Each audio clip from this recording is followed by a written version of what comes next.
कुछ जगहें ऐसी होती हैं जहां इंसान दिन में जाने से भी डरता है, और अगर कोई वहां रात के 12 बजे अकेला रह जाए तो जरूरी नहीं कि वो अकेला ही हो। ये कहानी एक शमशान घाट की है, जहां एक आदमी ने जो देखा वो कभी भूल नहीं पाया। रात के ठीक 12:20 थे। चारों तरफ सन्नाटा पसरा हुआ था। हवा ठंडी थी और शमशान घाट में एक चिता जल रही थी। वहां मौजूद था मोहन, गांव का शमशान कर्मचारी। उसका काम था लाश जलने तक रुकना और फिर घर लौट जाना। आज भी वो यही सोच रहा था, बस थोड़ी देर और फिर सब खत्म। तभी उसे आवाज सुनाई दी, छर्र छर्र, जैसे कोई धीरे धीरे चल रहा हो। मोहन ने पीछे मुड़कर देखा, कोई नहीं था। उसने सोचा शायद हवा होगी, लेकिन फिर वही आवाज आई, इस बार और करीब से। मोहन का दिल तेज धड़कने लगा। उसने शमशान के गेट की तरफ देखा। वहां एक औरत खड़ी थी, सफेद कपड़े पहने हुए, खुले बाल और एकदम शांत चेहरा। मोहन ने कांपती आवाज में पूछा, कौन हो तुम?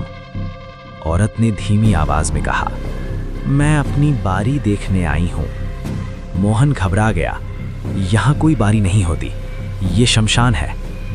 औरत ने चिता की तरफ देखा और बोली, यही तो मेरी बारी है। अचानक हवा तेज हो गई, चिता की आग भड़क उठी। मोहन पीछे हट गया और तभी उसकी नजर नीचे गई। औरत के पैर जमीन को छू ही नहीं रहे थे। मोहन ने डर के मारे आंखें बंद कर लीं। मैंने कुछ नहीं किया, मुझे जाने दो। औरत की आवाज फिर आई, तुमने कुछ किया नहीं, यही तो गलती थी। उसने चिता की तरफ इशारा किया, देखो, ध्यान से देखो। मोहन ने जैसे ही देखा, उसकी सांस रुक गई। चिता पर पड़ी लाश की कलाई में वही कड़ा था जो उसकी पत्नी हमेशा पहना करती थी। मोहन की आवाज टूट गई, ये मेरी पत्नी है। औरत ने उसकी तरफ देखा। अब उसका चेहरा साफ दिख रहा था।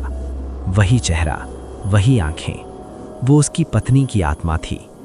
उसने कहा, मैं जिंदा थी मोहन, और तुम चुप थे। अचानक चारों तरफ अंधेरा छा गया।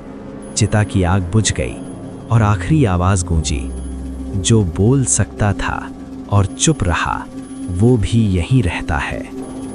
अगली सुबह गांव वाले शमशान पहुंचे। सब कुछ सामान्य था। कोई नहीं जानता कि उस रात क्या हुआ था। बस इतना ही कहा जाता है, अगर शमशान में हवा अचानक रुक जाए तो समझ लेना कोई तुम्हें देख रहा है।